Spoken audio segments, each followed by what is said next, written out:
Šobrīd, kad Latvija gatavojas naudas pārējai no latiem uz eiro, neviļus gribas paskatīties pagātnē, uz Latvijā bijušo valūtu. Sākot ar 13. gadsimtu, Latvijas teritorijā ir nomainījušās daudzas dažādas valūtas, bet par Latvijas sistēmas pamatvienību tika pieņemta Rīgas sudraba mārka, kur atbilda 36 šiliņiem, 144 ārtiņiem vai 432 lībekas feniņiem. Rīgai nonākot poļu varā, Rīgas sudraba mārku nomainīja dalderi, graši un dukāti. Ap 17. gadsimta vidu parādījās vēl viens naudas veids, kas bija apgrozībā paralēli monētām. Tā bija tā sauktā plākšņu nauda.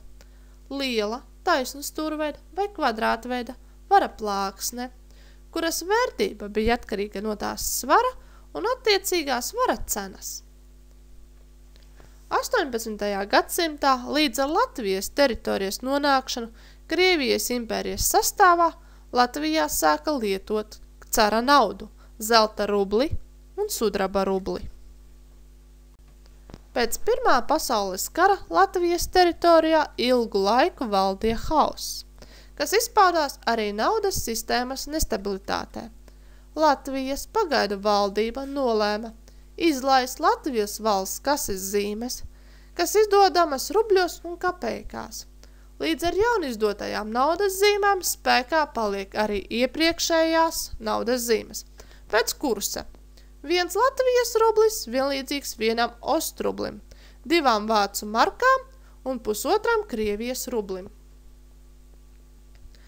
1922. gada 3. augustā tika apstiprināti noteikumi par naudu, kas paredzēja to, ka Latvijas Republikas naudas vienību nosauca par latu un latas 100. daļu par santīmu.